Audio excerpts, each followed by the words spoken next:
नमस्कार, मैं हूं आपके साथ आंचल तिवारी और आप देख रहे हैं एचएम न्यूज। वक्त हो गया है दिन भर के खास खबरों का। मुंबई में कोरोना वायरस के संक्रमण के मामलों में कमी आने के बीच वायरस की दैनिक औसत वृद्धि में गिरावट दर्ज की गई है। बृहन्मुंबई नगर निगम ने यह दावा किया है। बीएमसी के एक अधिकारी के अनुसार 2 जून तक आंकड़ों के मुताबिक कोविड-19 के मामलों में औसत वृद्धि में 8% से ज्यादा थी, जो अब 3.64% पर आ गई है। महाराष्ट्र के सबसे अधिक संक्रमण प्रभावित मुंबई में 2 जून तक कोविड-19 के कुल 41,986 मामले थे, जबकि 1367 लोगों की मौत हो चुकी थी। बीएमसी के अनुसार 2 जून तक 2,08,000 नमूनों की जांच की जा चुकी थी, जिसमें से 20.18% लोग कोरोना वायरस से संक्रमित थे। अधिकारी ने बताया है कि कोविड-19 के मामले के 2 गुना होने में अब 19 दिन तक का वक्त लग रहा है। बीएमसी के स्वास्थ्य विभाग के आंकड़ों के अनुसार पिछले एक महीने में एक दिन में सर्वाधिक मामले 22 मई को सामने आए थे, जब 1739 लोग संक्रमित पाए गए थे, जबकि 13 मई को सबसे कम 404 मामले थे। निगम के एक अन्य वरिष्ठ अधिकारी ने बताया है कि संक्रमित मामलों की दैनिक संख्या में गिरावट दर्ज की गई है और 22 मई के बाद से यह अधिकतर समय में 1500 के नीचे आ रही है आंकड़े। सुप्रीम कोर्ट ने सभी राज्यों को श्रमिकों को उनके घर पहुंचाने के लिए 15 दिन का समय दिया है। प्रवासी मजदूरों के संबंध में दायर एक याचिका पर सुनवाई करते हुए शुक्रवार को कोर्ट ने कहा, सभी राज्यों को अदालत को यह बताना होगा कि वे श्रमिकों को किस तरह रोजगार और दूसरी तरह की मदद दे सकते हैं। अदालत ने कहा है कि वे प्रवासी जो अपने राज्यों में वापस जाना चाहते हैं, उनका रजिस्ट्रेशन भी किया जाना चाहिए। इंडिया टुडे के मुताबिक सीनियर एडवोकेट कोलिन गोजाल्विस ने कहा है कि रजिस्ट्रेशन सिस्टम काम नहीं कर रहा है और इस वजह से आधे श्रमिक घर जाने के लिए अपना रजिस्ट्रेशन नहीं करवा पा रहे हैं। कोर्ट ने पूछा है कि इसका क्या समाधान है। इस पर गोजाल्विस ने कहा है कि पुलिस स्टेशन और कुछ दूसरी जगहों पर इसकी व्यवस्था की जा सकती है कि मजदूर वहां जाए और अपने रजिस्ट्रेशन फॉर्म फिलअप करे। केंद्र सरकार की ओर से पेश हुए सॉलिसिटर जनरल तुषार मेहता ने कहा है कि रेलवे 3 जून तक 4,288 श्रमिक ट्रेनें चला चुकी हैं और 57 लाख लोगों को उनके घरों तक पहुंचाया जा चुका है। इसके अलावा 41 लाख लोग सड़क मार्ग से अपने घर जा चुके हैं। पिछले हफ्ते शीर्ष अदालत ने इस मामले में सुनवाई करते हुए कहा था कि प्रवासी मजदूरों से बसों और ट्रेनों का किराया नहीं लिया जाएगा। अदालत ने कहा था कि यह किराया राज्यों को देना होगा। कोर्ट ने सभी राज्यों, केंद्र शासित प्रदेशों से प्रवासी मजदूरों की संख्या और उनके लिए किए गए इंतजामों के बारे में बताने के लिए कहा था।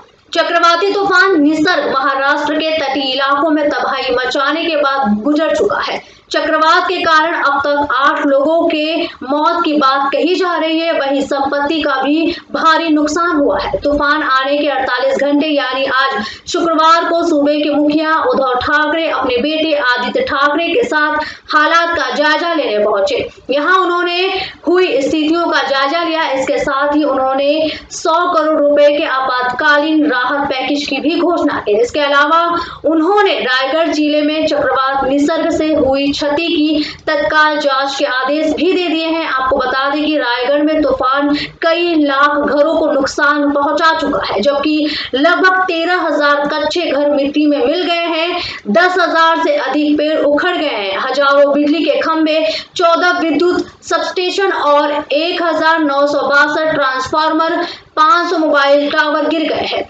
10 मछली पकड़ने की नौकाओं को नुकसान पहुंचा है। 5,033 हेक्टेयर से अधिक खेतों के अलावा 12 एकड़ में मछली फार्म नष्ट हो गए। ठाकरे ने गुरुवार को स्थिति का आकलन करने के लिए सभी जिला कलेक्टरों और मंडल आयुक्तों के साथ एक वीडियो कॉन्फ्रेंसिंग की थी और निर्देश दिया था कि प्रभावित लोगों को सरकार की सहायता प्रदान करने के लिए सभी पंचनामा को 2 दिनों के भीतर पूरा किया जाना चाहिए। भगवान जगन्नाथ को समर्पित स्नान पूर्णिमा पर्व पुरी स्थित 12वीं शताब्दी के मंदिर में शुक्रवार को पहली बार श्रद्धालुओं की अनुपस्थिति में मनाया गया। हालांकि इस दौरान सोशल डिस्टेंसिंग की जमकर धज्जियां भी उड़ाई गई। धार्मिक आयोजन के दौरान पुजारियों ने न तो मास्क लगाया हुआ था और न ही सोशल डिस्टेंसिंग के नियमों का पालन किया। लॉकडाउन के प्रतिबंधों के चलते श्रद्धालुओं को मंदिर में प्रवेश करने की मनाही थी। हालांकि अनुष्ठान संपन्न करने के लिए सीमित संख्या में ही सेवादारों की जरूरत थी। एक वीडियो में बड़ी संख्या में लोगों को एकत्रित होकर आयोजन पूरा करते देखा गया है। कई सेवादारों को देव प्रतिमाओं के आसपास भीड़ लगाते देखा गया है। कुछ सेवादारों ने प्रतिमाओं को तड़के 1:40 पर मुख्य मंदिर से बाहर निकाला। अनुष्ठान में शामिल होने से पहले इन सेवादारों की कोरोना वायरस जांच की गई थी। केरल में गर्भवती हथनी की मौत ने पूरे देश को झकझोर कर रख दिया है। इस हथनी को खाने की जगह फल में भरकर पटाखे खिला दिए गए थे, जिसके कारण इसकी मौत हो गई थी। एलिफेंट टास्क फोर्स के चेयरमैन प्रोफेसर महेश रंगराजन ने हाथियों के साथ ऐसी घटना के बारे में कहा है कि हर साल 100 हाथियों की हत्या कर दी जाती है। उन्होंने बताया है कि ये सबसे सीधा जानवर होते हैं और खुद भी इंसानों से दूरी रखते हैं, लेकिन कभी कभी भूख प्यास के कारण ये बस्तियों में चले जाते हैं। उन्होंने कहा है कि हाथियों को बचाने के लिए सरकार और आम लोगों को आगे आना पड़ेगा। टास्क फोर्स के चेयरमैन प्रोफेसर महेश रंगराजन ने एक चैनल से बातचीत करते हुए बताया है कि ऐसी कितनी सारी घटनाएं पहले भी हो चुकी है। उन्होंने बताया है कि हर साल लगभग 100 हाथियों को मार दिया जाता है। अभी वर्तमान में पूरे देश में 28,000 हाथियों की पूरी संख्या है। इसके साथ ही उन्होंने बताया है कि हाथियों के दांत की तस्करी भी एक बहुत बड़ा कारण है। उनके मुताबिक 600 लोगों की जान तस्करों ने ले ली है। ये तस्कर हाथियों को मारकर उनके दांतों की तस्करी करते हैं। हाथी के दांतों की तस्करी विदेशी देशों तक में भी होती है और इनकी कीमत लाखों में होती है। आर्टिफिशियल ज्वेलरी में उपयोग हाथी का दांत पुराने समय में इनसे कई प्रकार की बहुमूल्य वस्तुएं भी निर्मित की जाती है। यहाँ तक कि मनुष्य के नकली दांत भी इनसे बनते थे। आज के दौर में कई प्रकार की आकर्षक ज्वेलरी हाथी के दांतों से तैयार की जाती है, जिनकी कीमत हजारों में होती है। हाथी का एक दांत लगभग 1 लाख रुपए से ऊपर का बिकता है। दांत के कारण हाथियों का अवैध शिकार किया जाता है तथा उनकी संख्या तेजी से गिरने के कारण वह जंगल में संकटग्रस्त हो गए हैं। यही कारण है कि अंतरराष्ट्रीय स्तर पर हाथी दांत के व्यापार पर रोक लगा दी गई है। हाथी दांत के कई सजावटी और व्यवहारिक उपयोगी है, जिनमें कई सारे चीजों में उपयोग किए जाते हैं, जिनमें हाथ में पहनने वाली चूड़ियां, कंगन, गहने रखने के बक्से आदि शामिल है।